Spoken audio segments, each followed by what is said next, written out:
Kang Iwer Sastra. Tapi gini, Mas Dedi, saya mau pamit aja. Tadi rencananya saya kan mau pansos sama Babe Haikal, biar ikut terkenal, populer, semakin melejit. Tapi kalau nanti ditayangkan gak ada yang bisa nonton kan percuma ya. Jadi saya pulang. Mau kemana tuh? Lu banyak urusan sama negara sih. Kalau Pak Prabowo mudah-mudahan masih ingat, kalau sekumpulan domba atau kambing dipimpin seekor singa, maka kambing akan mengaum semuanya. Tapi sekumpulan singa dipimpin oleh kambing, dia akan mengembe semuanya. Ternyata Pak Prabowo juga tidak pada posisi singa sekarang. Yang kita kritik itu adalah yang kuat. Yang kuat itu siapa? Penguasa. Penguasa ini, supaya ingat, bukan orang yang mengkritiki penguasa yang dikritik. Gak ada apa-apanya. Gak ngaruh. Lu jangan kritik aja dong, kasih solusi. Nah ini keliru. Mengkritik itu adalah memberikan temuan-temuan lubang yang dia tidak lihat. Tapi solusi, itu tugas dia, bukan tugas kita cari solusi. Kalau kita kritik, kita solusi. Gua aja ngeritik. Pak Habibie diterakin dakocan. Oh, kata saya lucu ya ke dakocan. It's okay, demokrasi. Itu kedewasaan. Bukan marah lalu menangkap. Cyber TV, inilah saluran pemersatu bangsa yang menyatukan semua elemen, semua anak bangsa. Nggak ada lagi perbedaan karena kita penganut Bhinneka Tunggal Ika. ILC, Indonesia Leaders Club, ajang yang menyaring calon-calon pemimpin masa depan. Terima kasih pemirsa Cyber TV dimanapun Anda berada. Buat kita viewer itu nggak ada urusan. Sebab kita nggak pernah bicara soal hasil, tapi kita taat dengan proses. Itulah yang diajarkan oleh guru-guru kita. Taatlah pada proses. Taatlah pada proses. Dan itu bukan omong kosong. Saya baru saja mengupload satu film di Instagram saya. Dan ternyata lebih dari 60-70% itu berkilah, kok saya nggak bisa lihat, kok saya nggak bisa lihat, kok saya nggak bisa lihat. Bahkan anak saya, Pak, aku nggak bisa lihat. Wow, ini baru terjadi sekarang ini. Saya bilang, it's amazing. Kok bisa ya? Jadi mereka sangat bisa menentukan siapa dan kapan viewer itu ada. Sementara ketika saya upload yang materi yang sama di TikTok, dalam waktu satu hari 1,6 juta yang lihat. Dan kemudian hilang. Yaitulah semakin tidak percaya dengan following, dan viewer. Tetapi Cyber TV akan terus tetap berada dimanapun Anda berada. Untuk itu saya ucapkan salam untuk semuanya. Yang hari ini salam sehat buat kita semua. Indonesia akan lepas dari COVID. Dan universal kita. Assalamualaikum warahmatullahi wabarakatuh. Waalaikumsalam. Pemirsa, kali ini saya kedatangan dua orang yang saya anggap ini sebagai guru politik. Ya, saya bukan main-main, bukan basa-basi, bukan sok hormat, enggak. Saya orangnya belak-belakan aja. Pertama adalah Bang Dedi Gumelar. Kita kenalnya generasi yang sekarang umurnya di atas 30, nggak mungkin nggak kenal beliau. Miing Bagito, begitu. Kang Miing. Assalamualaikum, Bib. Waalaikumsalam warahmatullahi wabarakatuh. Dia itu ngangkat tuh jatuhin. Enggak. Guru. Makanya dia gagal karena gurunya gue. Yang kedua, sahabat saya udah berteman lama sekali ya, dan saya perhatikan tulisannya, omongannya konsisten terus, beneran. Dan konsisten ini diperlukan dalam acara ini. Indonesia Leaders Club, ajang yang memilih calon pemimpin masa depan. Kita interview, kita ngobrol, kita keluarkan idenya itu apa sih yang diperlukan untuk Indonesia, perbaikannya itu apa, kita bukukan, kita kasih ntar. Pasca 2024 yang kita berharap bukan Pak Jokowi lagi. Maaf Pak Jokowi, itu prinsip saya. Yang penting 2 cukup dan tidak melanggar undang-undang. Tapi konon sekarang kepanjangan. Kang Iwer Sastra. Ini saya ukur udah 1,5 ya, 1,5 meter jaraknya, boleh buka masker. 2 meter ya. lebih. Oh, 2 meter lebih. Tapi gini, kayaknya saya Mas Dedi sama Haikal saya mau pamit aja. Tadi rencananya saya kan mau ke sini ini mau pansos sama Babe Haikal, biar ikut terkenal, populer, semakin melejit. Tapi kalau nanti ditayangkan gak ada yang bisa nonton kan percuma ya. Jadi saya pulang. Mau kemana tuh? Minimal anak istri kita nonton. Tapi jangan istri dia aja nggak bisa nonton. Dia ngeluh tadi kenapa sedikit subscribe atau viewernya gitu. Lu banyak urusan sama negara sih. Tapi jangan takut. Orang tetap lihat walaupun dia tidak cantumkan. Udah targetnya manfaat bukan AdSense. Udah ya. itu aja. Nah, itu dia. Jadi yang memberikan keluar manfaat, ya. hasilnya adalah bukannya price but values. Gitu loh. Merinding gue beneran loh. Price in value itu seperti duit dan rezeki. Iya, betul. Yang kita uber tuh rezeki loh. Rezeki itu sangat umum. Lebih luas lagi ya. talk about value, Yes, not of course. price. Iya. Kan gue bilang apa ya, guru nggak? Baik teman-teman sekalian, junior dulu yang ditanya karena senior akan memperbaikinya gitu. Kang Iwel adalah orang yang sangat kita kenal ya, terutama Anda nih yang pengamat dulu udah ada di lawaknya, dan beliau ini orang-orang terdekatnya itu adalah banyak yang jadi. Kok dia enggak? Wes jangan salah. Ada orang yang berharap tampil ke muka, ada yang orang yang berharap tetap di bawah sambil memberikan support. Dan Kang Iwel itu orang yang nomor 2. Bukan di bawah, di belakang. Oh di belakang, oh ya. Kalau di bawah nggak asik ya? Nggak asik. Keinjak. Emang keset di bawah. Kopinya boleh sambilan, nggak ada masalah, silakan. Kang, Ya. Indonesia sekarang sedang begini. Iya. Kita tahu lah dolar memang stabil ya, tetapi kan pertumbuhan ekonomi kita kan ancur-ancuran, jauh dari APBN yang direncanakan ya. Dan ini kan karena pandemi, ya orang lain juga kena pandemi. Tapi apapun itu, tolong dong Kang, usulan apa sih yang pantas disampaikan dan logik dan bisa dijalankan dan measurable, terukur untuk bangsa kita ke depan. Karena acara kita ini Indonesia Leaders Club, ajang yang mencari calon-calon pemimpin masa depan. Kang Iwel. Iya. Ya kopinya sini aja, kopinya. Maju aja kita, Maju nggak dulu, ada kopi masalah, dulu, nggak ada dulu. masalah. Ya, Silakan. masuk dulu. Kopi Babe Haikal. Iya benar-benar. Nah mantap. Ini gulanya dipisah? Oke. Gulanya mau kopi jaga jarak. Gulanya jarak. Iya. Mantap. Terima kasih. Terima Ini- kasih. Sesi menghidangkan kopi bisa satu segmen sendiri nih. Oh iya. Satu soalnya ya. Iya loh benar. Oh iya benar. Kalau apa nyantai aja tahu. Biasanya tante yang ini. Wah kalau Ya. udah Ntar juga dipotong juga nggak udah masuk. kepanjangan lo, kepanjangan. Satu segmen sendiri beneran. Silakan Kang Iwel. Iya, sesuai dengan nama acara kita kan, Indonesian Leader Club. Nah, pasti bicaranya bahasnya seputar leader. Ya, ini kan persoalan adalah persoalan leadership juga sebenarnya siap. ya. Leadership itu dalam arti kata leader itu menjadi lebih baik kalau juga punya tim yang baik. Nah, sama dulu kayak Mas Dedi punya grup lawak Bagito. Kenapa bisa maju? Karena beliau ada leadernya, tapi timnya Mas Didi dan Mas Unang juga adalah para pelawak-pelawak yang baik. Ya, pelawak-pelawak yang bagus, lucu sehingga bisa maju. Kayak saya gitu. Saya leader yang baik, bikin grup lawak gagal terus. Karena kenapa? Karena teman saya 3 di panggung diam aja. Gak bisa ngelucu, gak dapat yang baik. Dia punya semangat doang. Oh saya pelawak Bang Iwel. Ternyata nggak. Makanya akhirnya saya solo karir. Jadi stand up comedian, capek lah daripada ngurusin teman satu grup. Udah habis manggung honor dibagi gitu ya. Nama grupnya Bang Dedi kan Bagito, Bagi Roto. Bagi Roto. Kalau stand up kan kita tampil sendiri, honor nikmati sendiri, enggak lucu tanggung sendiri. Sendiri. Ya, Kang Iwel tahu ya teman-teman ya, beliau salah satu awal gitu loh, awal sekali stand up, dan juga beliau juga mentor dari beberapa, mungkin dari banyak ya pelawak-pelawak yang sekarang ada ya, beliau mentornya. Silakan Kang Iwel lanjut. Ya, jadi leader tentu harus punya tim yang baik, dream team. Karena tim itulah juga yang akan memberi bantuan, masukan, ide-ide gitu kan. Jadi ide-ide kepada, sama juga kayak Babeh punya acara begini, harus dukung oleh tim yang baik. Kira-kira idenya apa lagi, topiknya apa lagi nih. Terus nanti juga ada evaluasi, Beh kayaknya Babeh oke nih pakai topi, oke pakai kacamata gitu. Barusan. Tapi kalau seandainya walaupun bolongnya tuh. Tapi kalau punya tim cuman manut aja gitu ya, tidak tahu apa yang dilakukan juga, tidak punya ide, akhirnya banyak tapi nggak ada gebrakan-gebrakan gitu. Atau malah mungkin tim itu malah merepotkan. Misalnya Babeh punya tim, kita produksi yuk, dikit-dikit tim produksinya ngutang mulu, boncos kan gitu loh. Untung nggak ada gitu. Nggak apa-apa, kita bangun studio, kita bangun itu. Jadi banyak dibangun dulu dari utang. Dalam banget ini. Iya kan, dalam. akhirnya- Ngeri gue ngorek nih. Akhirnya Bisa nggak tampil.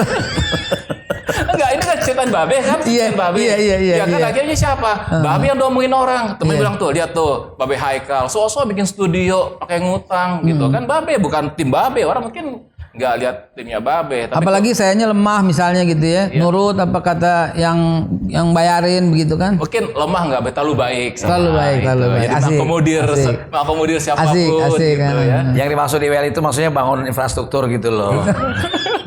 Dalam banget sih pada ini. Gue ngeri nih ya ampun. Ya. Bagus Dalam. Ya, gini, Ini daging semua kalau teman-teman bisa menangkap message-nya nih. Saya kan pelawak. Saya pernah menjadi juara lomba lawak RRI TVRI tahun 89. Tingkat Sumatera Barat, di nasional saya finalis.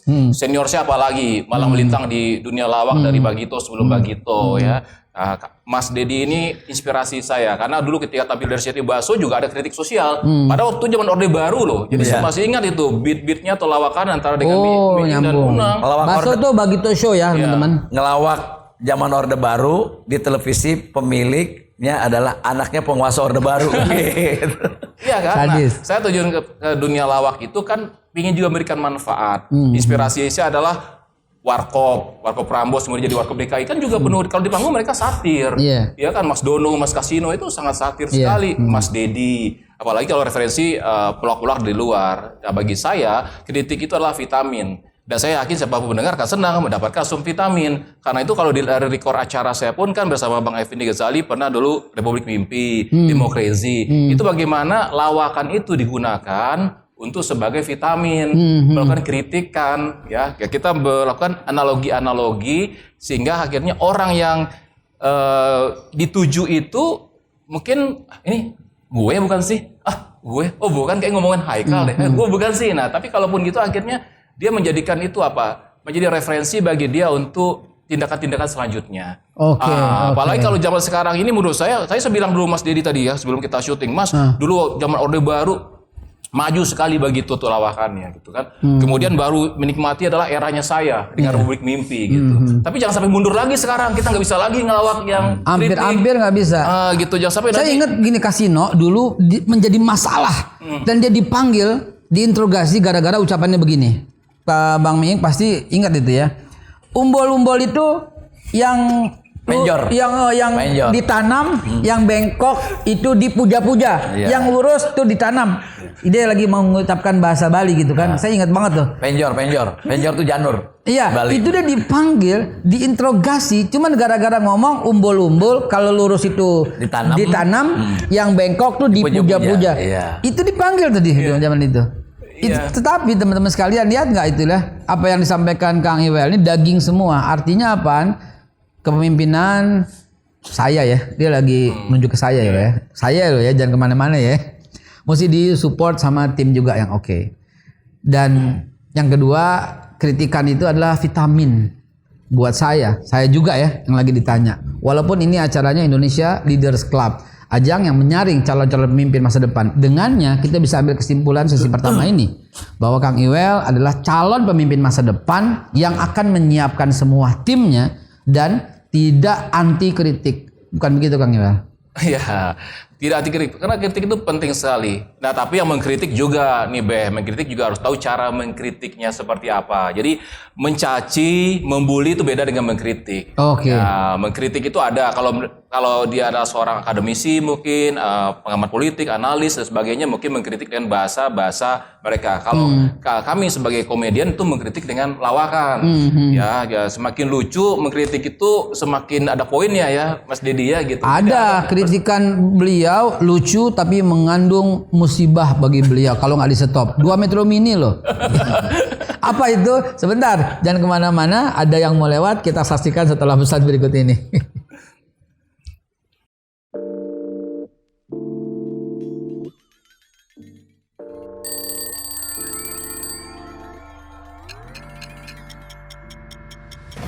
Minum kopi itu seni. Kalau Anda nggak punya jiwa seni, Anda nggak menikmati kopi itu. Dan kopi Babe Haikal dipersembahkan untuk Anda yang mengerti akan kopi, juga mengerti nyeninya kopi. Anda cuma minum kopi biasa kalau belum cobain kopi Babe Haikal yang syarat dengan pemahaman seni meminum kopi. Kopi ini dipersembahkan untuk para pencinta kopi yang mengerti akan nikmatnya dan menyeninya untuk minum kopi. Jangan lupa, ini bukan kopi yang biasa lu minum. Cyber TV, inilah saluran pemersatu bangsa yang menyatukan semua elemen, semua anak bangsa. Nggak ada lagi perbedaan karena kita penganut Bhinneka Tunggal Ika. ILC, Indonesia Leaders Club, ajang yang menyaring calon-calon pemimpin masa depan. Oke, action. Tapi gue udah pegang inian, jadi terpaksa gue masih serodot sedikit gitu kan. Bismillah. Kapulaga, cengkeh, kayu manis, adas, jahe itu dicampur semua dan digodok, bukan diseduh. Dan kopi itu digiling, bukan digunting. Asik. Digiling bukan digunting. Teman-teman sekalian, dari tadi kita mendengar sebuah ungkapan yang bercanda tapi dalam sekali yang disampaikan oleh Kang Iwel. Ya, Dream Team. Masih ingat ketika Bang Miing mengomandoi teman-temannya untuk tetap tampil. Jadi bukan gue nih, tapi ayo begitu. Ingat nggak Jayakarta Group? Orang bilang yang paling lucu tuh Jojon. Iya, tetapi ada komandonya yang namanya Cahyono yang mancing Jojon, mancing mancing Joni. Nama-nama itu mungkin Anda sudah nggak kenal barangkali ya. Atau zaman lebih dulu lagi, zaman saya masih SD. Orang bilang yang lucu tuh Bing Slamet gitu ya. Tapi jangan lupa, ada siapa di sana? Ada Edi Sud yang itu ada Ateng, Iskak. Udah dah, makin ke belakang makin lo kagak ngerti. Kita udah lewat gocap ini, tahu semua gitu ya. Nah, jangan-jangan ketidakmampuan seorang dalam mengelola timnya juga menjadi berantakan. Ingat nggak kenapa Lady Di dalam tanda kutip dicampakkan di istana Buckingham? Ingat kenapa? Karena Lady Di berbeda dengan kelakuan istana. Lady Di mau megang orang AIDS. Istana nggak mau. Ini ngerusak nih, padahal itu luhur. Lady Di habis-habisan duit pribadi dan simpanannya buat anak yatim. Istana teman-temannya, keluarganya nggak mau. Lady Di dianggap aneh karena Tapi Lady Di nggak pernah ngelemparin sembako. Nggak pernah. Lady Di pasti memberikan dengan lebih baik. Kenapa saya hubungkan itu? Lady Di orang baik, tapi di tempat yang salah. Apakah itu terjadi ketika Bang Miing di? Waduh. Gua nggak tahu. Biar beliau yang jawab. Apa hubungannya Lady Di sama Bang Miing? Kagak ada hubungannya. Sama pendek rambutnya. Tapi saya sebagai yang suka mengamati beliau, saya ngamatin nggak salah nih masuk partai ini. Bukan saya bilang jelek, nggak ada keluar komitmen dari saya kata-kata seperti itu. Beliau aja yang kurang tepat di sana, begitu loh. Apa iya seperti itu? Tolong dijawab dulu Bang Miing. Yang itu dulu apa yang ini dulu nih? Yang ini dulu nih penting nih kayaknya nih. Yang Lady Di dulu. Lady Di. Yang Lady Di. Makasih Tan. Saya udah ke kali yang kedua nih ya. Kesempatan yang kedua di sini. Iya, betul. Alhamdulillah masih panjang umur dalam Amin. kondisi pandemi. Saya melihat sesuatu gampang secara empirik di masyarakat gitu. Agak kita rubah Bang, dulu kan berempat. Ya. Sedikit waktunya. Sekarang saya udah teman-teman yang bilang Bertiga aja. berdua aja Beb, dua bintang tamunya dua aja deh. Oke, gue setuju deh teman-teman yang usulkan. Iya. Besok yang ketiga sendirian. Iya. Podcast. Besoknya lagi kita ambil alih studio. Jadi yang saya bilang tadi, ini hampir 2 tahun, terutama dunia hiburan kita no income lah ya. Karena dunia hiburan kayak kita dengan Kang Iwel ini kan dunia yang keempat setelah pangan, sandang, papan. Oh. Kebutuhan dasar manusia kan. Iya. Kalau orang nggak beli rumah kan nggak mati. Nggak mati. Bisa tidur di kolong jembatan atau di masjid. Nggak beli pakaian? Orang nggak beli pakaian juga nggak mati. Masih ada. Masih ada. Baju minimal orang pakai baju lah. Kalau nggak beli makan ya orang mati kan. Mati. Jadi ya lebih-lebih yang terakhir pariwisata, hiburan itu dunia keempat. Boleh dibilang apa kerupuk dalam main course gitu. Boleh ada boleh enggak kan. Jadi kalau kemarin Menteri Pariwisata Pak Sandiaga Uno tuh ketemu dengan para pelawak ya katanya di Zoom itu. Tolong dong para pelawak ini menghibur masyarakat yang sedang susah. Itu bukan anjuran yang positif Pak Menteri. Oh ya? Orang lagi lapar suruh dilawak, ngapain lo? Gue butuh beras bukan buat lo. Mau bilang ngapain lo? Ya kan? Gitu. Jadi keterhiburan itu adalah kesejahteraan sebetulnya. Nah, kita ini pelawak ini adalah kebutuhan yang keempat terakhir setelah sekolah anak beres, setelah makan beres, baru orang ada rekreasi yuk, piknik yuk, refreshing yuk gitu loh. Kang, mumpung saya belum lupa nih. Ya referensinya saya utama kan Quran ya. Quran ngajarin untuk dapat settle syaratnya itu 2 dan nggak boleh dibolak-balik. Atamahu minju, jangan ada yang lapar. Betul. Yang kedua wa amanahum min khauf. baru tercipta suasana yang aman, tentram, nggak ada yang takut. Persis. Cocok ya? Bahkan Al-Quran kan mengatakan bahwa kemiskinan itu garisnya tipis dengan kekufuran. Iya, Jadi atas dasar kemiskinan itu bisa melakukan apa saja yang Dilanggar. kan orang bisa membunuh hanya gara-gara lapar loh. Iya. Ini kita ngomongin apa sih sebetulnya? artinya relasi langsung terjawab. Iya. Berdua. Tapi Lady Day gimana tuh Lady Day? Lady Day gimana? Ya kalau saya sebetulnya ketika saya tidak diperkenankan lagi berada di partai sana, berarti orang kayak saya tidak terpakai. Gitu loh. Kan idealnya sebuah partai yang besar dibutuhkan juga orang-orang yang baik. Karena tidak mungkin sosok ketua partai itu akan tersanjung besar tanpa armadanya yang Iwel tadi bilang. You are a leader, tapi hanya leader untuk dirimu sendiri. Tidak bisa yang dipimpinnya itu juga mendukungnya. Nggak bisa. Apapun alasannya, apapun slogannya, kalau bukan dukungan dari semua komponen resources yang dia miliki, tidak mungkin jadi. I see. Jadi butuh gitu loh. Sehebat apapun presiden, kalau rakyatnya nggak mendukung juga kan nggak bisa. Sehebat apapun presidennya, Iya. kalau nggak ada yang mendukung. Yang Iya. sekarang kita ngenes dada, Apalagi kondisi sekarang. banyak yang menghina presiden. Itu kan sedih. Sedih kita. Itu kan pemimpin Menepuk negara. air di dulang terpercik muka sendiri. Jadi artinya apa? Loh, yang milih juga mereka, yang menghina juga mereka sekarang. Ini ada apa sebetulnya? Jadi kalau kita bicara soal tadi kaitannya dengan yang Iwel awali tadi, soal leadership tadi, memang dibutuhkan. Ingat nggak zaman kampanye 0201 di sosial Iya, media, iya. omongan Pak Prabowo, halo Pak Prabowo, mudah-mudahan masih ingat nih. Dia bilang apa? Kalau sekumpulan domba atau kambing dipimpin seekor singa, Iya. maka kambing akan mengaum semuanya. Betul kan? Dan kembalikannya? Nah, dikembalikannya. Tapi sekumpulan singa dipimpin oleh kambing, dia akan mengembek semuanya. Ternyata Pak Prabowo juga tidak pada dalam posisi singa sekarang. Iya. Iya kan? Iya. Bagaimanapun juga. Jadi artinya apa? Bahwa antara leader dengan yang dilideri, antara pemimpin yang dipimpin itu harus punya ada sinergi, ada timbal balik. Tidak lebih penting pemimpin, rakyat juga penting.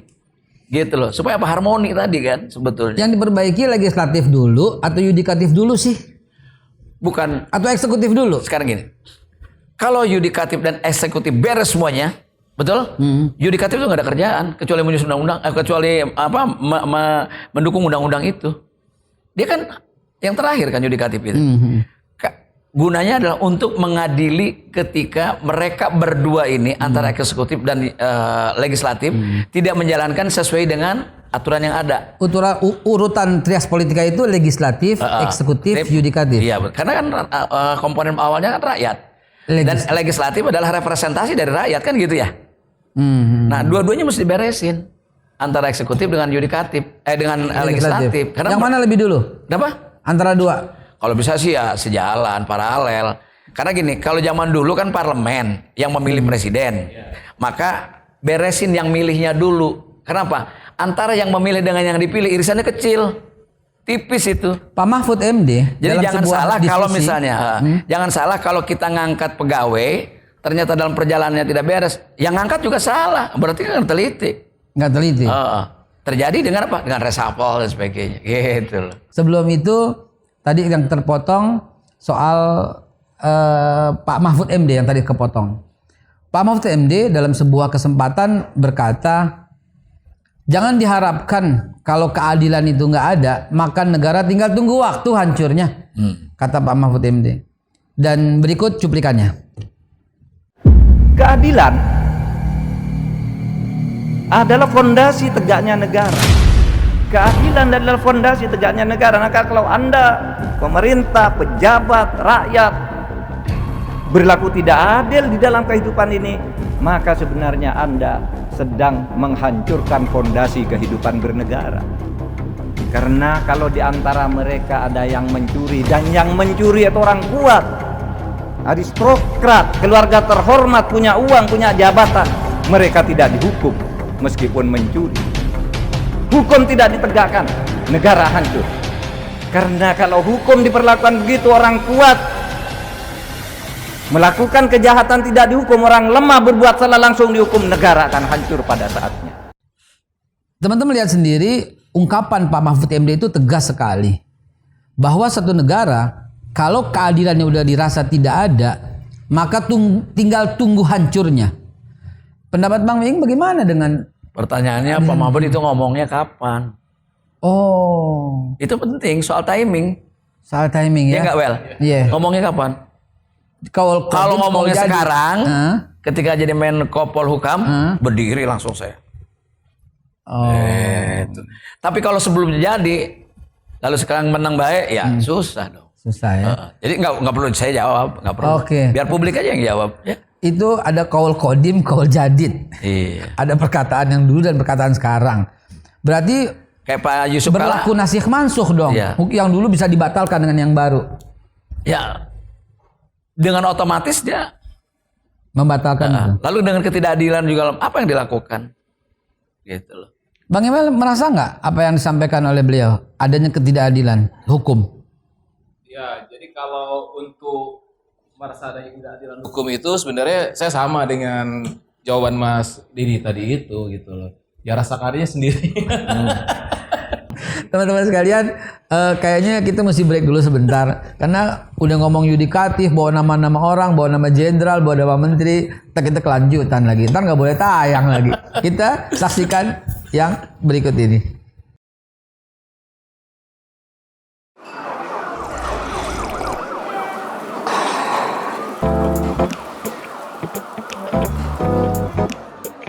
Teman-teman, kenapa kopi Babe Haikal ini alhamdulillah banyak banget diminatin sampai mau nembus 10.000 flash. Saya tambahin lagi formulanya dan ini betul-betul untuk membuat imun makin kuat. Dan imun yang kuat itu bikin COVID-19 kagak nyampe ke badan kita. Apa rahasianya? Ini dia. Di dalam kopi Babe Haikal ini akan saya masukin tambahannya ini cengkeh, bunga lawang, temulawak, jahe, kapulaga, kayu manis, semuanya digerus, dihancurin, dihalusin. Nah, setelah itu dicampur sama gilingan kopi. Jadilah kopi Babe Haikal yang insya Allah nambah imun. Ada badan pomnya, ada semuanya nih. Ya, ini kita persembahkan khusus buat Jakarta yang dekat-dekat, kita anterin langsung. Yang jauh-jauh bisa kita kirim. Jangan lupa ini buat imun. Dengan minum pagi sore teratur, insya Allah imun bakal kuat. Ini kan sudah terbukti nih, ramuan leluhur. Dan kita kemasnya dalam bentuk namanya kopi Maulid. Insya Allah buat imun kita makin bagus dan imun yang kuat awal mula kesehatan.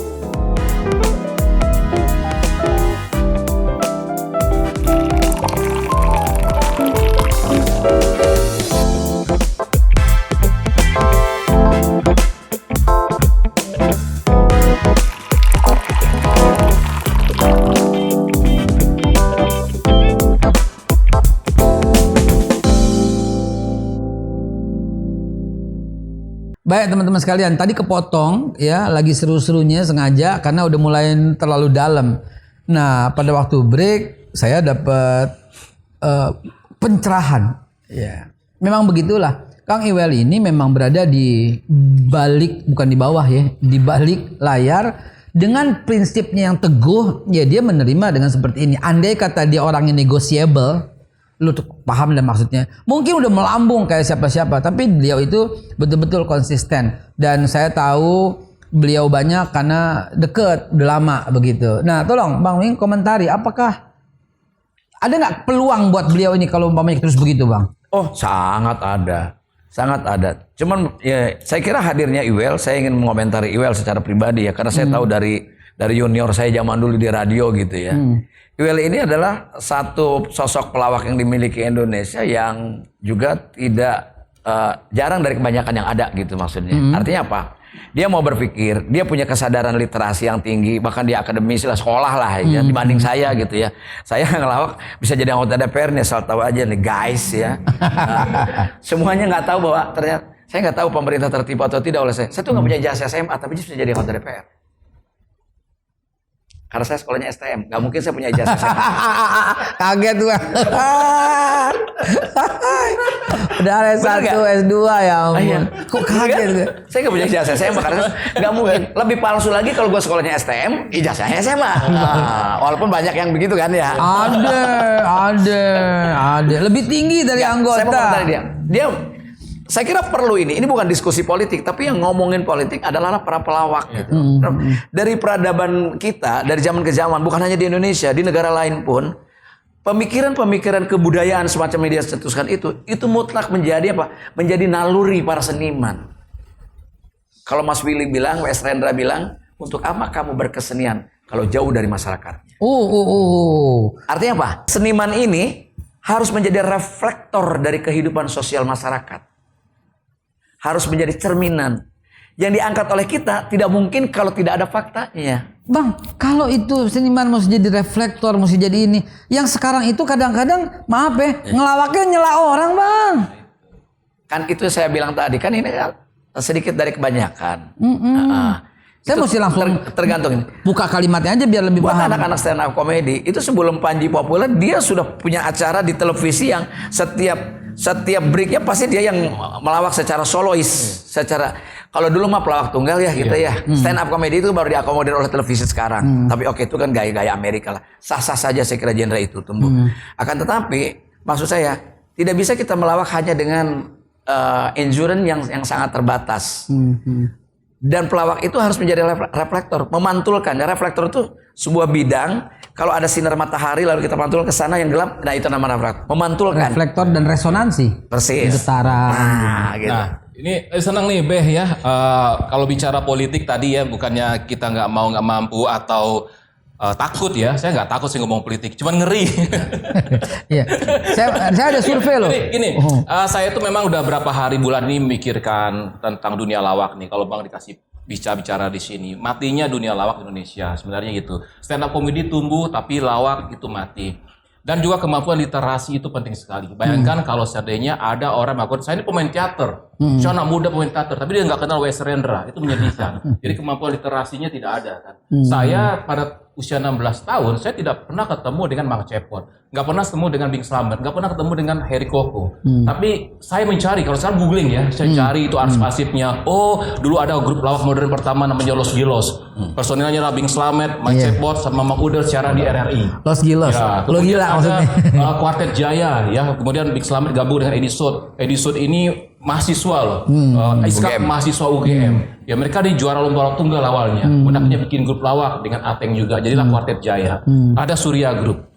Itu saya dapat dari mana? Dapatnya adalah dari kita membaca, mencari-cari pada waktu itu. Dan sekarang lebih mudah nyarinya, ada Google. Dulu kan nggak ada. Terus saya tahu, oh ternyata itu saya merantau ke Jakarta. Katanya itu ada 3 tempat ngumpulnya pelawak. Pertama ada di Setiabudi, rumahnya Pak S. Bagio. Saya datang ke situ. Iya. Assalamualaikum gitu. Pengen ketemu anak, udah berapa kali ketemu baru anaknya S. Bagio yang perempuan nemuin saya ketemu dengan S. Bagio. Pada waktu itu di sana saya ingat masih ada Mas Eko DJ, ada Mas Atlet Zakaria, saya ketemu juga dengan Mas Prafto PMP, Setiatu Stakonyu lagi kumpul di situ. Ya, ada lagi mengatakan ada juga tuh kumpul di rumahnya Pak Edi Sud, biasanya tuh safari. Saya datang ke rumah Pak Edi Sud. Dulu kalau nggak salah tuh beliau penyaksian nama Mas Aryo kalau nggak salah penyanyi juga. Ada birokrasinya ya. Gitu. Karena saya dari akhirnya ketemu sama Pak Edi Sud. Saya pernah ketemu Pak Edi Sud. Itu Mas. Ya, waktu saya bilang saya ingin jadi pelawak, apa yang diberikan Pak Edi Sud itu doa. Ya lumayan lah doa ya. Saya doakan supaya ini. Tapi kamu harus punya grup pelawak. Pak Bagio juga gitu. Di Radio SK ngumpul. Yang ketiga tuh, Radio SK. Datang ke Radio SK. Waduh, saya melihat Mas Dedi waktu itu kenal. Waduh, saya tuh Exciting ketemunya. Mas Unang. Di situ juga ada Mas Komar karena baru bikin grup 4 sekawan dengan Derry gitu ya. Jadi saya juga main di situ jadi anak bawang lah gitu. Mas Dedi siaran saya ikutan leseha dengerin gitu ya. Jadi leseha di studio, beliau kan siarannya keren gitu. Opor ayam nama acaranya. Nah, kemudian akhirnya karena saya gagal terus bikin grup lawak gitu ya. Akhirnya saya terjun solo deh jadi stand up comedian sampai sekarang. Nah, jadi kalau misalnya ada anak-anak yang terjun sebagai pelawak, nggak kenal dengan Mas Dedi, tidak kenal dengan Bagito, tidak dengan Warkop, saya sedih. Artinya mereka tidak mencari akarnya. Sementara saya pernah nonton di Indonesian Idol itu, Ahmad Dhani pernah mengatakan kepada salah satu peserta kurang lebih ya, kamu suka dengan musik siapa? Muse. Kamu tahu nggak Muse sukanya siapa? Misalnya suka A suka sama apa? Dicari lagi ke akarnya. Itu dari musik aja Ahmad Dhani waktu itu bilang, oh iya ini yang bersama kayak lawak ya gitu loh. Nah, jadi orang-orang yang melupakan siapa dan tidak mengenal siapa gurunya, tinggal tunggu hancurnya dong. Nah, itu jadi saya tuh soalnya pemirsa, saya menghubungkan dengan latar belakang dan yang paling banyak saya serap yaitu ya para ustadz, para kiai. Satu ketika Imam Syafi'i lagi ngajar, tiba-tiba Imam Syafi'i berdiri. Menghormat, berarti kepada gurunya. Ini murid-murid Imam Syafi'i semua kaget. Yang datang, ya kalau enggak Imam Malik, gurunya atau imam yang lain dong. Yang lebih senior, yang lebih tua, yang lebih alim dari Imam Syafi'i. Ternyata enggak ada yang datang. Sampai Imam Syafi'i senyum seperti menghormat dan duduk lagi. Ini murid-muridnya semua nanya, Imam, ada siapa? Ada guru saya. Orang kan ngelihat siapa gurunya. Ternyata anak kecil yang lagi lewat. Loh, anak kecil ini siapa? Ini gurunya. Imam Syafi'i bercerita, suatu hari saya lagi keluar. Saya ngelihat anjing, kakinya naik satu di samping pohon. Kata Imam Syafi'i. Saya nggak tahu nih anjing lagi ngapain. Itu karena keseriusan Imam Syafi'i dalam mengkaji ayat, dalam mengkaji hadis, sehingga jarang berhubungan dengan dunia luar. Sampai maaf ya, anjing lagi kencing aja nggak tahu gitu kan. Anak kecil itu ditanya, wahai anak, kata Imam Syafi'i, ini kenapa anjing barusan begitu? Oh Imam, itu anjing lagi kencing. Memberitahu anjing lagi kencing, Imam Syafi'i menghormati itu adalah gurunya. Gimana ada orang mengabaikan orang yang berjasa kepadanya? Gimana ada orang yang mengabaikan siapa gurunya? Gimana ada kalau gue kepanjangan gue jadi nangis nih. Tapi Bang Iwel adalah guru bagi banyak orang yang sekarang sedang berdiri di stand up comedy. Dan Bang Miing adalah guru dari banyak orang, dari hampir semua pelawak-pelawak yang sekarang tampil di televisi. Dan yang berguru sama saya semua rata-rata gagal. Itulah suasana ini selalu dihibur dengan suasana canda dan tawa. Jadi segar nontonnya. Ya kan? Kita masuk segmen terakhir. Bang Miing, Dedi Miing Gumelar akan menyiapkan statement, closing statementnya. Begitu juga Kang Iwel. Kita tunggu statement closing atau closing statement yang paling berdaging dari acara closing Indonesia Leaders Club ini. Kita tunggu sesaat.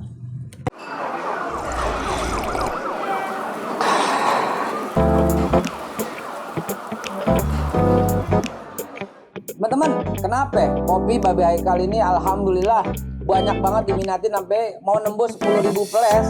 Saya tambahin lagi formulanya dan ini betul-betul untuk membuat imun makin kuat. Dan imun yang kuat itu bikin COVID-19 kagak nyampe ke badan kita. Apa rahasianya? Ini dia. Di dalam kopi Babe Haikal ini akan saya masukin tambahannya ini cengkeh, bunga lawang, temulawak, jahe, kapulaga, kayu manis, semuanya digerus, dihancurin, dihalusin. Nah, setelah itu dicampur sama gilingan kopi. Jadilah kopi Babe Haikal yang insya Allah nambah imun. Ada badan pomnya, ada semua nih. Ya, ini kita persembahkan khusus buat Jakarta yang dekat-dekat, kita anterin langsung. Yang jauh-jauh bisa kita kirim. Jangan lupa ini buat imun. Dengan minum pagi sore teratur, insya Allah imun bakal kuat. Ini kan sudah terbukti nih, ramuan leluhur. Dan kita kemasnya dalam bentuk namanya kopi Maulid. Insya Allah buat imun kita makin bagus dan imun yang kuat. Awal mula kesehatan.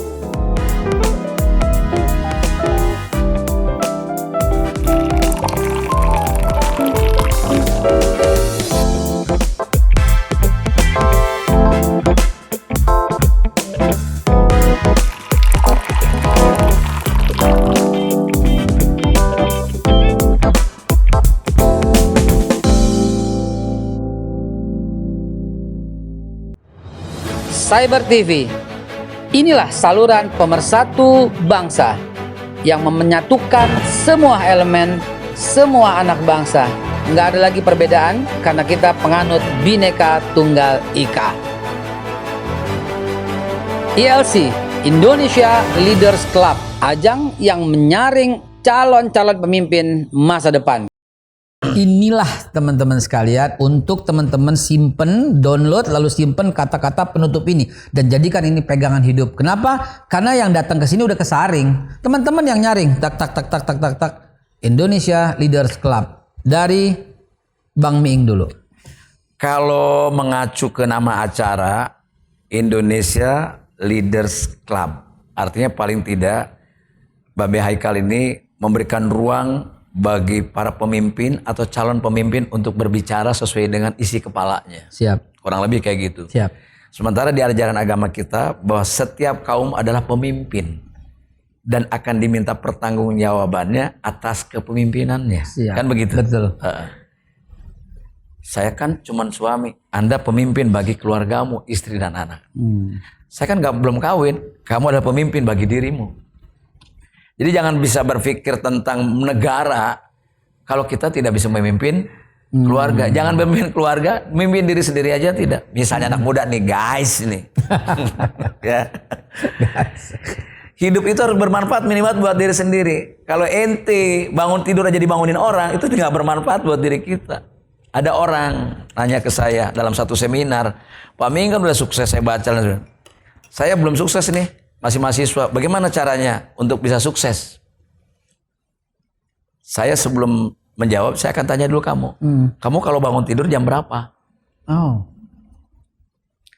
Kalau ada bola, mungkin final tuh saya nonton bisa jam 9, 10 saya baru bangun. Kalau enggak ya jam 8, jam 7, jam 8. Mendingan jangan bicara sukses, mendingan kamu tidur lagi. Enggak ada orang sukses yang bangunnya siang. Selesai kan? Dalam. Manusia itu kan makhluk yang doif, yang lemah. Kalau miskin aja lo sombong, nggak mungkin. Lalu kalau bodoh aja lo sombong, bangun dong, munajat dong, minta jalan sama Allah. Orang kayak sombong aja kejungkel. Iya makanya. Jadi kembali ke leader ini sangat penting. Siap, Bang. Jadi kalau bukan hanya presiden pemimpin, kita pemimpin. Ya. Ya kan? Bukan hanya menteri, bukan hanya gubernur, bupati, wali kota. Itu pemimpin komunal sifatnya. Yang dimana searah itu. Yang paling berat adalah memimpin diri sendiri. Iya. Gitu loh. Jadi pelawak. Siapa bilang pelawak itu cuma celengehan terus bukan pemimpin? Dia pemimpin. Nggak mungkin menjadi Iwel dari Padang ke sini, datang ke tempat saya dengan segala keluguannya. Dia memimpin dirinya dia dengan kecerdasan ada 3 tempat yang harus saya datangin. Itu langkah pertama itu untuk sukses. Artinya apa? Dia mencari tahu. Saya nggak yakin dia tahu ada 3 tempat itu. Kalau nggak dia nggak tanya. Iya. Disitulah knowledge bekerja, gitu. Disitulah pengetahuan. Makanya mutlak wajib. Itu mohon maaf dalam agama saya Islam itu sangat diajarkan bagaimana mencari ilmu, bagaimana tinggi derajat orang yang berilmu sebagainya. Nah, dalam konteks Indonesia saat ini dan konteksnya kaitannya adalah dengan kepemimpinan, ya kan? Kalau kita menjadi pemimpin atau kita cerdas, kalau ada seorang pemimpin ya yang cerdas, orang bodoh pun bisa bermanfaat karena kepemimpinannya. Tapi kalau pemimpinnya tidak cerdas, pasukan khusus pun bisa berantakan karena ketidakcerdasannya. Kan begitu. Siap. Paham ya? Absolutely. Nah, jadi menjadi penting kecerdasan itu. Wah, saya mau orang bodoh. Enggak. Semua orang dilahirkan, diciptakan oleh Allah. Itu orang cerdas. Unik semuanya. Cerdas, katakan cerdas. Sebab apa? Dari jutaan sperma yang masuk dari ayahnya kepada indung telur ibunya, itu jutaan juga yang gagal. Yang jadi janin itu adalah yang unggul. Yang terbaik. So everybody is cerdas. Yang berenangnya paling cepat. Iya. Semua orang yang jadi janin, jadi bayi itu cerdas. Jadi orang, jadi Iwel, jadi Haikal, jadi Ming. Itulah orang yang cerdas. Hanya potensinya yang berbeda.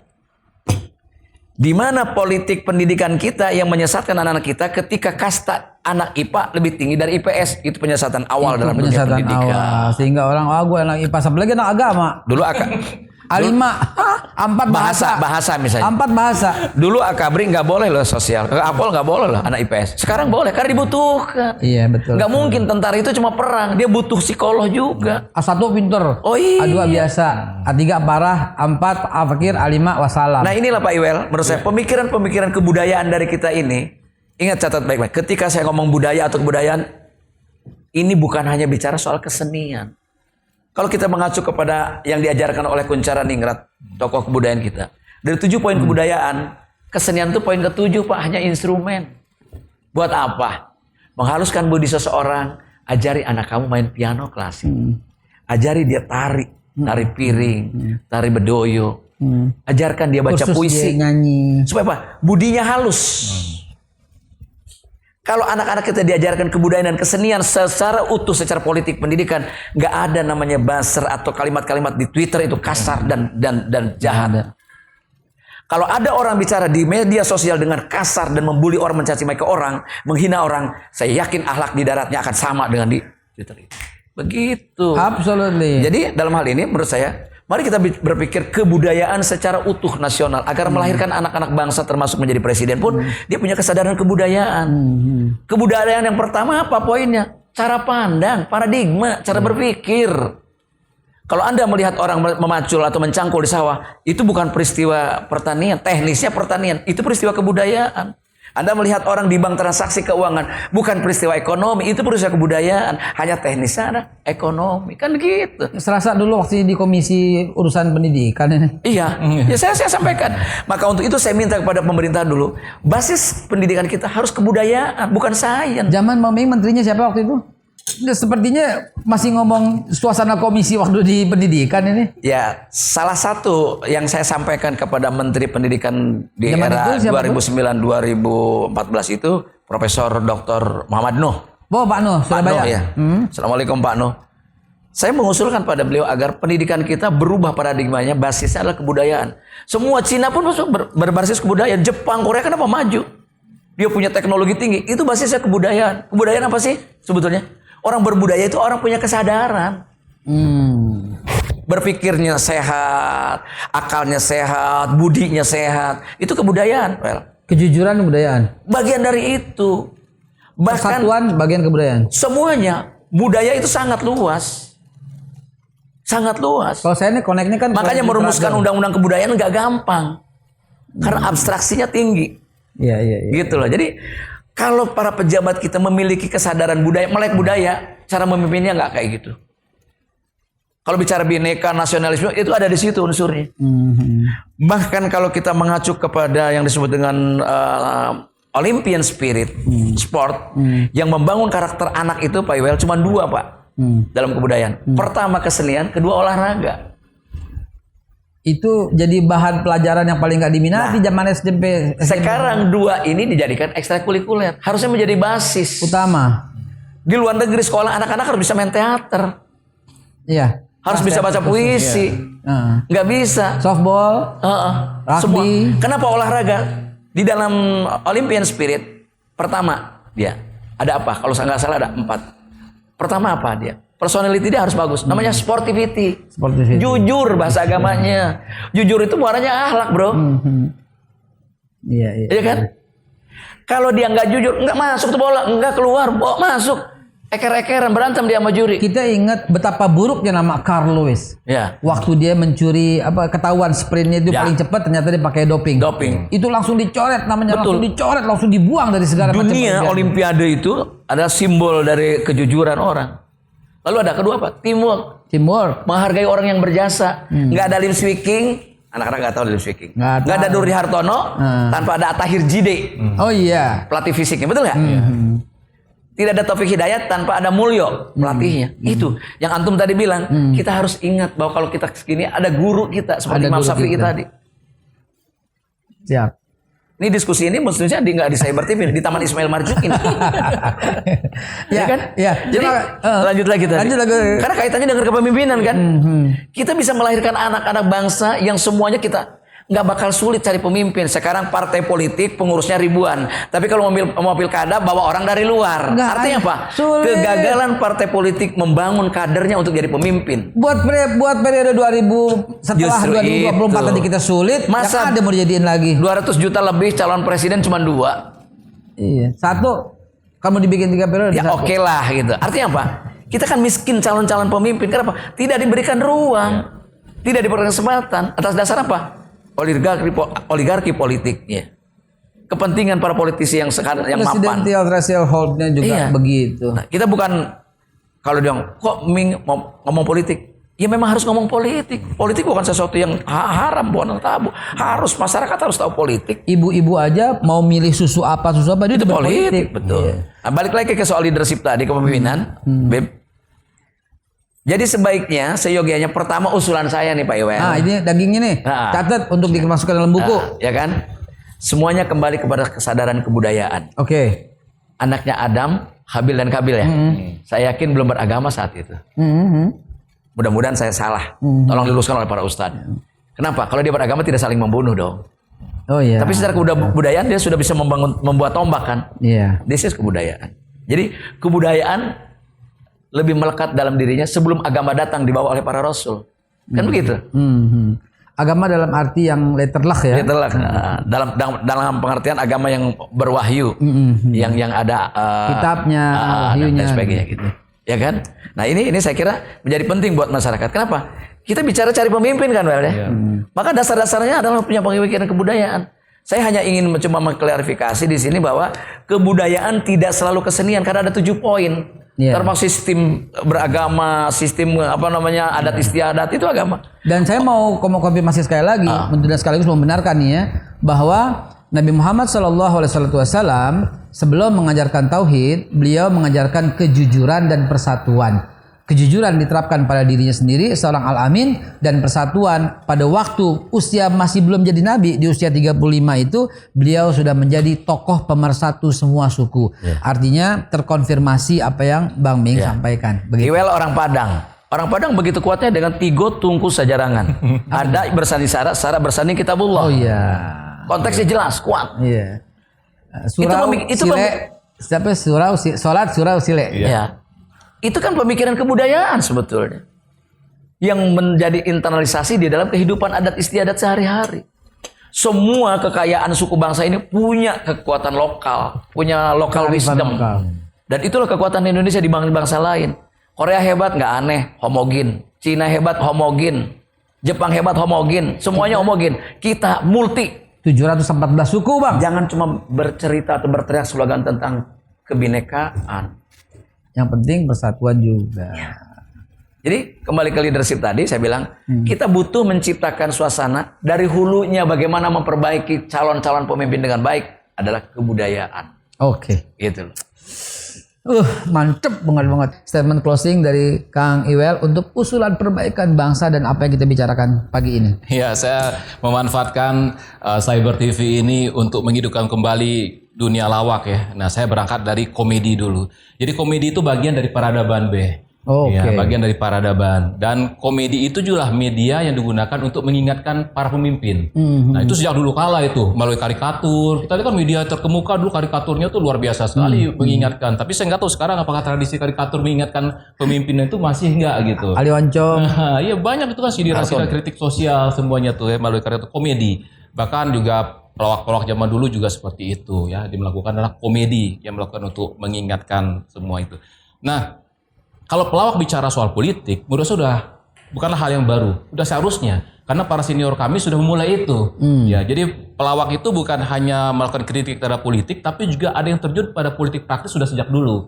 Misalnya contohnya Edi Sud. Edi Sud pernah menjadi anggota DPR dari Golkar. Dari Golkar. Edi Sud adalah pelawak. Dulu pertama kali grupnya adalah EBI, Edi Sud, Bing Slamet, Iskak. Ketika Ateng masuk jadilah Kuartet Jaya. Sebelumnya Pak Asrul Sani juga. Iya, betul. Pak Asrul Sani juga. Zaman Bung Karno juga. Nah, kemudian yang kedua itu ada Pak Jati Kusumo. Nah, itu dari Partai Demokrasi Indonesia, belum perjuangan waktu itu. Kuartet S. Kuartet Semalang. Kuartet S ya gitu. Yang ketiga Mas Komar, Nurul Komar, ya dari Partai Demokrat 2 periode gitu. Dulu kan grup pelawaknya Tomtam, kemudian jadi 4 sekawan ya.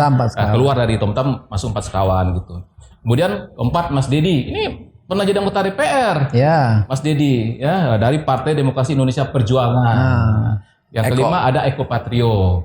Nah, tapi juga ada loh pelawak-pelawak. Ada Dedi Sutomo. Dedi Sutomo ya. Jadi ada juga loh pelawak-pelawak komedian ya, pelawak dan komedian yang menyerempet politik tapi nasibnya belum baik pada waktu itu karena timingnya, waktunya. Nah, pada zaman Orde Baru misalnya Mal Solar, dekat-dekat dengan P3, terhambatlah karirnya, nggak bisa masuk TV, agak sulit pada waktu itu. Ingat saya sama Poati waktu itu kan. Padahal kan lagi top banget tuh, penonton gitu yang pakai TV itu. Nah, yang kedua Hari De Vretes. Hari De Vretes lagi jaya-jayanya Lenong Rumping, cuma kelihatan ada fotonya lagi ikut kampanye PDI pada waktu itu, belum perjuangan ya, Partai Demokrasi Indonesia, ya sudah kontraknya di sebuah stasiun TV selesai. Sama Golkar waktu itu ya. Gitu. Jadi selesai. Nah, jadi artinya memang pelawak itu memang sudah dekat dengan politik karena itulah cara kita untuk memberikan kontribusi. Nah, ini juga perlu dihidupkan kembali. Saya pingin sekali, bukannya saya itu American minded karena saya memang belajar juga yang tradisional, belajar juga Amerika gini. Di Amerika itu ya, jadi memang kalau lawak yang sifatnya hiburan, yang segala lucu juga ada. Tapi mereka-mereka yang masuk ke ranah politik, dalam berhumor dan melawak itu juga diberi ruang. Misalnya kita lihat sekarang Jimmy Fallon. Ya, Jimmy Fallon itu kan juga dalam acaranya itu merupakan kritikan. Ya, presidennya jadikan bahan monolog atau stand up-nya. Sebelumnya ada Jay Leno, ada juga Stephen Colbert dan banyak. Dan lucunya adalah presiden yang dikritik hampir tiap hari oleh mereka itu ketika diundang ke acara TV-nya mau datang. Luar biasa. Nggak dihapus ya. Jadi malah tetap akrab. Nah, kita mengharap seperti itu, tapi tentu dalam melakukan kritik sebagai seorang pelawak juga harus memiliki etika. Itu ada etikanya. Saya banyak belajar juga dari Mas Dedi dan senior-senior saya bagaimana kita dalam melawak itu memiliki etika dan juga jauh dari sara. Jadi ada sensor diri dulu lah. Apalagi sekarang kalau di TV dulu enak ya Mas Dedi ya kan. Apalagi kalau rekaman sebelum tayang kan ada editor dulu ngelihat dipotong. Nah kalau medsos kan nggak langsung aja. Jadi harus ada rasa. Dan kemudian juga saya ingat lagi teman-teman pelawak komedian, yang kita kritik itu adalah yang kuat. Yang kuat itu siapa? Penguasa. Kita kritik supaya penguasa ini supaya ingat, karena namanya juga orang kan agama juga kita harus menasihati ya, dalam kebaikan dan kesabaran. Bukan orang yang mengkritiki penguasa yang dikritik. Nggak ada apa-apanya. Kalau kita mengkritik oposisi, mengkritik orang yang mengkritik penguasa, ya nggak ada apa-apanya. Mereka ini juga nggak punya apa-apa. Nggak ngaruh. Nggak ngaruh. Ya kan. Jadi yang harus dikritik itu adalah kritik ya, gitu. Bukan caci maki. Kritik itu adalah penguasa, orang berkuasa. Jika kita rasa sudah mulai berbeda dengan janji-janji. Ya, yang kita gugat itu kan janji sebenarnya. Apalagi penyimpangan dari peraturan perundang-undangan. Lebih dahsyat. Jadi saya kira nambahin sedikit aja. Siap, silakan. Ada orang ketika kita mengkritik, lu jangan kritik aja dong, kasih solusi. Nah ini keliru. Mengkritik itu adalah memberikan temuan-temuan lubang yang dia tidak lihat. Tapi solusi harusnya dia yang dibayar. Yang dikasih fasilitas. Itu tugas dia, bukan tugas kita cari solusi. Kalau kita kritik, kita solusi, gua aja memimpin. Kemudian soal humor, soal komedi, itu bisa menjadi indikator kedewasaan satu masyarakat. Kenapa di Amerika mengkritiki presiden dengan bebas begitu? Karena tingkat kedewasaannya sudah cukup tinggi. Pertama, kalau orang itu baru pada tingkat mentertawakan orang lain. Di kita diantaranya. Kalau ada orang naik sepeda, nabrak, kayak di film-film Warkop, itu baru bisa mentertawakan orang lain. Lalu kita sudah mulai, masyarakat naik tingkat kedewasaannya. Sudah mampu mentertawakan kondisi. Banyak kan di YouTube, mentertawakan kondisi dengan mural, dengan apa, dengan itu mulai. Itu sudah bisa mentertawakan. Yang paling tinggi kedewasaannya ketika dia mampu mentertawakan dirinya sendiri. Dan saya temukan di Indonesia, warga negara Indonesia yang sudah mampu itu, pertama Gus Dur, kedua Pak Habibie. Saya pernah berurusan dengan Gus Dur. Gus Dur nggak marah. Saya menirukan Gus Dur. Yang marah teman-temannya. Itu yang saya maksud 2 Metro Mini. Ya. Pak Habibie ketika masuk gedung parlemen diteriakin Dakocan. Oh, mata saya lucu ya ke Dakocan. It's okay, demokrasi. Itu kedewasaan. Bukan marah lalu menangkap. Ini kedewasaan. Ikan luar biasa. Ikan it's about culture. Gitu. Bagaimana pemahaman tentang kebudayaan, bagaimana tentang kedewasaan. Jadi para seniman, para pemikir kebudayaan, ini adalah sebuah pembimbing bagi kekuasaan sebetulnya agar dia jagain. Kita kan kepengen punya pemimpin yang hebat, yang betul-betul membangun negaranya menjadi baldatun thayyibatun wa rabbun ghafur. Iya dong. Buat apa ada kita di situ sebagai seniman? Kalau kita cuma bicara yang honor doang gitu. Buat apa ada kita di situ sebagai seniman? Karena seniman adalah salah satu unsur pendiri, pemersatu dan Iwel udah jelas. Pelawak dan komedi itu bagian dari peradaban manusia. Nggak bisa dikesampingkan hanya sekedar, oh si Ming pelawak, kasihannya sekarang nggak laku. Bukan itu. Kita berbicara kayak gini bukan banyak loh Pak Iwel. Ketika saya ke parlemen, si Ming udah nggak laku. Kemarin saya ngeritik di YouTube sama Rizal Ramli soal haji itu. Udahlah Ming, kalau udah nggak laku nggak usah ngomong macam-macam. Kayak begitu. Saya dengar kritiknya dan saya simpan dalam bahkan saya salah satu orang yang direkomendasikan untuk suruh ditangkap. Itu kedewasaan. Dan itu adalah attitude. Dan itu adalah akhlak. Jadi dengan serangan revolusi digital, bukan hanya sekedar manfaat revolusi digital ini bagi kehidupan bangsa dalam konteks peradaban, tapi juga memundurkan peradaban kita. memundurkan kalau kita tidak menyikapi dengan benar. Enggak, kalau asal tangkap terus omong ini, asal tangkap. itu loh, itu kemunduran. Tadi kalimatnya yang kita tangkap itu adalah udah sampai pada poin ketiga, yaitu menertawakan dirinya sendiri. Iya. Terjadi pada almarhum K.J. Abdurrahman Wahid dan almarhum Profesor Dr. Insinyur B.J. Habibie. Dua sosok yang saya lihat itu punya kemampuan Dan sebelum itu ada seorang juga yang harus saya ceritakan, yaitu Kiai Haji Agus Salim. Dalam sebuah sidang, beliau kan berjenggot dan jenggotnya itu putih dan di satu sisi saja, tidak di sini gitu kan. Tiba-tiba seorang asing ya yang tentu bule ya, di belakang tuh ketika beliau tampil digituin gitu ya. Dia bukannya marah, siapa tuh yang ngatain gua kambing? Bukan. Dengan santunnya beliau berkata, bukankah kita di sini yang diundang cuma manusia ya? Itu keren banget dan itu dia orang tertawa karena beliau tertawa karena itu semua, tapi itu kecerdasan yang sangat tinggi. Itu kecerdasan. Teman-teman sekalian, sebagai penutup izinkan saya menyampaikan satu kata. Sebelum penutup dulu biar ingat ya, nyambung sebenarnya. Jadi Babe Haikal ini juga adalah seorang komedian sebenarnya. Beliau ustadz, tapi kalau tampil itu garger semua. Saya pernah berapa kali datang pengajian beliau itu, saya ngamatin dari jauh nontonin itu garger lucu. Nah, cuma udah kehilangan lucunya sejak masuk politik aja kayaknya. Terima kasih. Panggilan mulu terus saya bacanya gitu. Iya. Dan hebatnya dia, orang susah cari sembako, dia bangun. Dia bangun gedung. Ini kalau bukan orang kaya, orang gila. Yang kedua kali orang kali ya. Teman-teman sekalian, indahnya ini kita simpulkan dengan satu kata. Tiap-tiap kamu adalah pemimpin dan tiap-tiap kamu akan ditanya tentang kepemimpinannya. Rasulullah SAW, kullukum ra'in wa kullukum mas'ulun an ra'iyatih. Indonesia Leaders Club akan kembali pada pekan depan. Terima kasih. Assalamualaikum warahmatullahi wabarakatuh. Waalaikumsalam warahmatullahi wabarakatuh. Masya Allah. Cyber TV, inilah saluran pemersatu bangsa yang menyatukan semua elemen, semua anak bangsa. Nggak ada lagi perbedaan karena kita penganut Bhinneka Tunggal Ika. ILC, Indonesia Leaders Club, ajang yang menyaring calon-calon pemimpin masa depan.